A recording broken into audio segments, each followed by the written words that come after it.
Magkakaroon na ng malaking pagbabago ang Ross at ito isang pagbabago na parang pamilyar na sa inyo. Magkakaroon rin daw ng malaking reunion sa Ross at meron din silang kukunin na guardian na nasa trading block ngayon mula sa isang caliber team.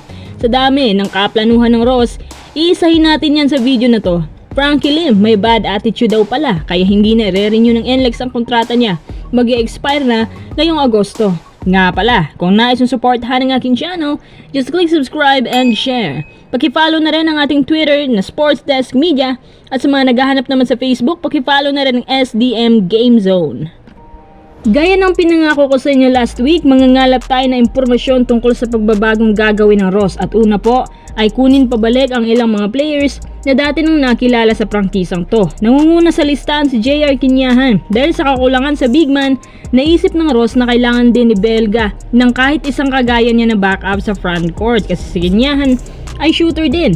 Huli siyang nagkaka-average ng 12 PPG, kadalasan nga ito ay puro shots beyond the arc. Sa mga nagtatanong pala, si Kinyahan ay nasa MPBL ngayon. Naniniwala ako na magandang addition pa rin sa roster ang pagbalik ni Kinyahan. Si Kinyahan ang magsisilbing pantakip kung wala silang makuhang big man sa trade or sa draft. Pangalawa, si Paul Lee. Isa siya sa mga main target ng Ross simulat sa pool pero dahil gwardyado naman siya ng Mags kaya kinalimutan na lang siya ng Ross. Ngayon na mainit ang mata ng Ross sa kanya at sakto nag-iingay na rin ng mga rumors na papakawalan siya, ibabalik daw siya dahil si Coach Yang lang naman ang kayang magmaniobra ng abilidad ni Paul Lee sa tamang oras at tamang chemistry.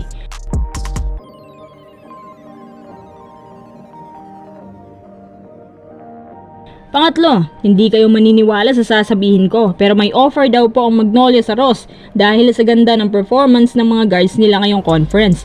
May narinig ba kayong balita mula kay Snoop Badwa na si Gio ititrade na? Tama siya dahil ino-offer na ngayon si Gio sa Ross kapalit umano ni Andre Karakut na may kasamang future picks.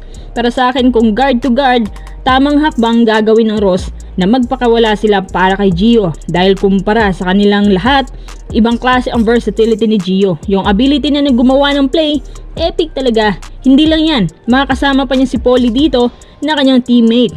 At isa pa, napakaraming guards ng Ross at lahat sila may quality. Kahit magpakawala sila ng isa, walang problema. Sa isang banda, ganun din sa Magnolia. Marami din silang guards at hindi na nakakapagtaka kung mangunguha pa sila dahil ito ang hilig ni Coach Chito. Pang-apat si Jeff Chan. Yun ay kaya pa ni Jeff Chan. Nagkakaedad na rin at humihina na rin sa shooting. Pero base sa plano, pwede pa naman si Jeff Chan kahit 1 year deal lang.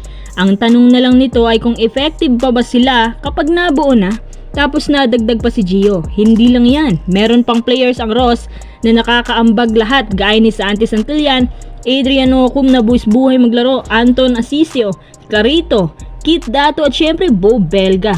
Kulang na lang sa kanila isang big man na kayang tumapat kay Junmar na imposible pang makita sa ngayon. Parang SMB talaga ang target ng Ross na patumbahin kahit out na sila sa contention. Lilinawin lang natin na ito ay plano pa lang naman. Pero ano masasabi niyo mga sa planong ito ng Ross?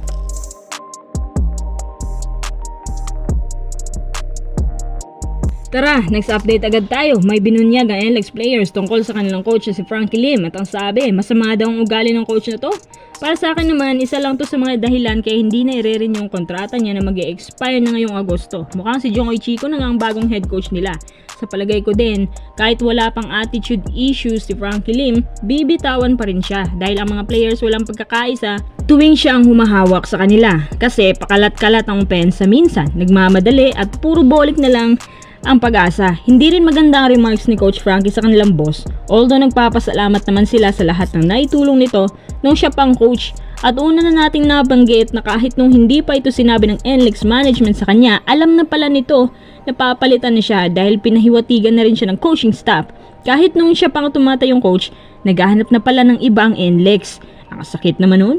Ang kailangan ng NLEX bukod sa good coach, isang wing, PF at big man. Yun yung mga lackings na kadalasan sa independent teams mo maririnig. Dagdag pa ng ilang insiders, baka bago magsimulang next conference, i-anunsyo na ng NLEX ang kanilang bagong coach na siyang asahan nila na sana ay maging permanent na.